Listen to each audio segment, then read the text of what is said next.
Andretti, une écurie historique et mythique de l'histoire des États-Unis qui est passée par toutes les catégories et aujourd'hui elle compte bien passer le pas en F1 et il faut qu'on en parle. Salut tout le monde les amis, j'espère que vous allez bien, j'espère que vous êtes en forme. En tout cas moi je suis très heureux de vous retrouver. Comme vous avez peut-être dû le constater pour ceux qui me connaissent, nouveau format, nouveau décor, nouveau setup, 1080p disponible. Je vous avais annoncé qu'il allait y avoir quelques petites évolutions sur ma chaîne YouTube. Voilà, je vois notre communauté grandir de jour en jour et je me dois de vous proposer de la qualité. C'est simplement obligatoire et voilà, ça arrive enfin. Du coup, le programme de cette vidéo va être extrêmement simple. Dans un premier temps, nous allons voir simplement qu'est-ce que c'est que l'écurie Andretti. Dans une deuxième partie, et je pense que ça va être la plus importante, nous allons voir pourquoi Andretti veulent intégrer aujourd'hui la F1 et surtout l'offre qu'ils ont déjà proposée. Et dans un dernier point, un petit peu plus court, on va faire quand même un petit point transfert. Si jamais Andretti décide d'intégrer la F1 aujourd'hui, ça va changer quand même pas mal de choses en termes de transfert. Alors, on est parti maintenant pour la première partie. Andretti, c'est quoi? Alors, comment décrire l'écurie Andretti de la meilleure des manières possibles? Alors déjà, ce qu'il faut savoir, c'est que Andretti reste aujourd'hui l'un des synonymes de l'automobile aux États-Unis. Tout le monde là-bas connaît l'écurie Andretti. Bon, pas tout le monde, mais bien sûr ceux qui s'intéressent à l'automobile connaissent tous obligatoirement l'écurie Andretti. Après, il faut aussi savoir que Andretti, c'est vraiment une histoire de famille. Déjà, je vais vous citer trois noms. Déjà, il y a eu Mario Andretti, qui est champion du monde de Formule 1 en 1978. Ensuite, il y a eu son fils. Donc, comme vous pouvez le constater, c'est vraiment par génération. Michael Andretti, qui est fondateur de l'écurie Andretti. Et ensuite, il y a eu le fils de Michael Andretti, Marco, qui est aujourd'hui en IndyCar aux côtés d'un certain Romain Grosjean. Alors comme vous pouvez le constater, ça reste vraiment une énorme histoire de famille. Et après, ce que je peux vous dire aussi par rapport à Andretti, c'est que c'est vraiment une équipe qui passe à chaque fois les paliers et qui passe à chaque fois les catégories. Si je peux vous en citer quelques-unes.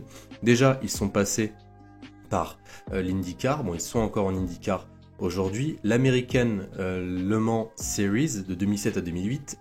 L'A1 Grand Prix de 2008 à 2009, l'US F2000 depuis 2010 et en FE depuis 2014 en collaboration bien évidemment avec BMW.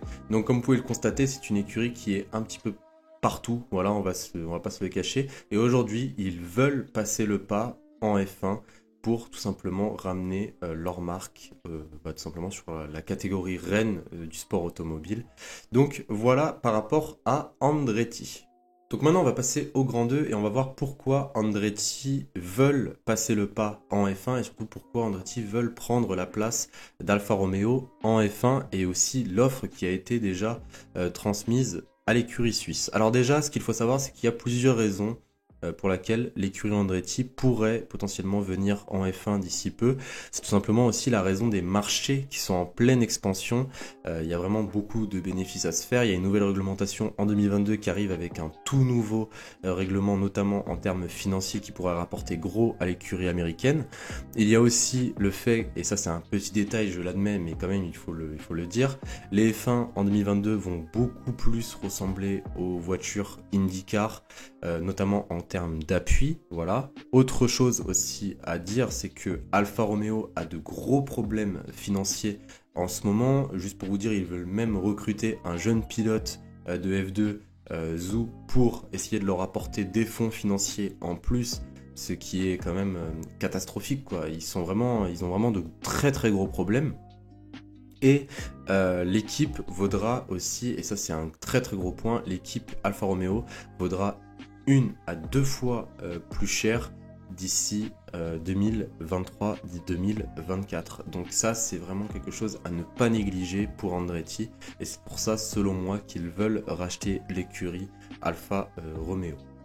Par rapport à l'offre maintenant qui a été transmise par Andretti pour Alfa Romeo Sauber, elle est tout simplement très élevée. Déjà il faut juste que je clarifie certaines choses avec vous.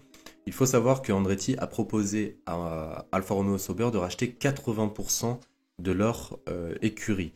Ça veut dire que Finn Rosing, le propriétaire milliardaire actuel de Alfa Romeo Sauber, garderait 20% de son écurie, donc ce n'est pas forcément négligeable.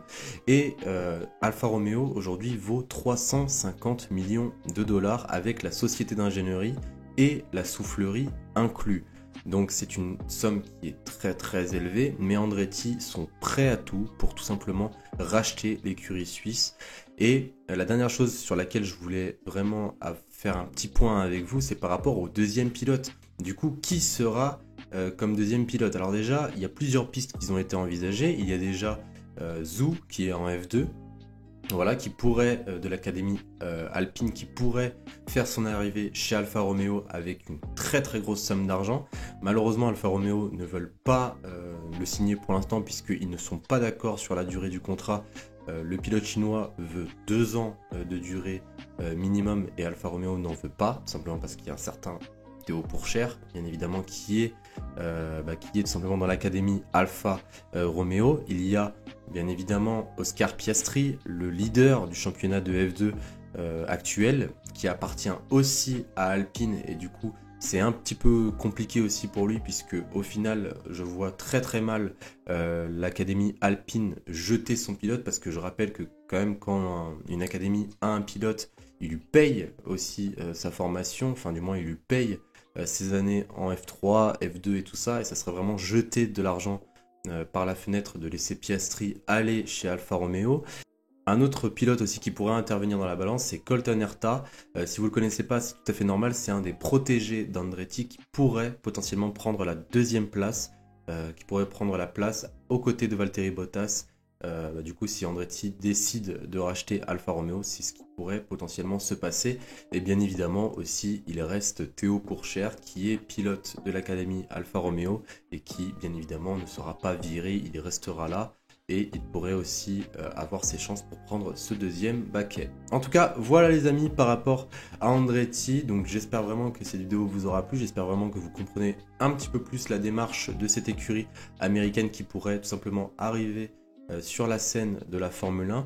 En tout cas, j'espère vraiment que vous avez aimé ce nouveau format de vidéo. N'hésitez surtout pas à me donner votre avis dans les commentaires et aussi, bien évidemment, à me laisser un petit pouce et à vous abonner si ce n'est pas déjà fait. Et sur ce, les amis, je vous souhaite une agréable journée, une agréable soirée. Comme d'habitude, prenez soin de vous et je vous dis à la prochaine. Salut tout le monde.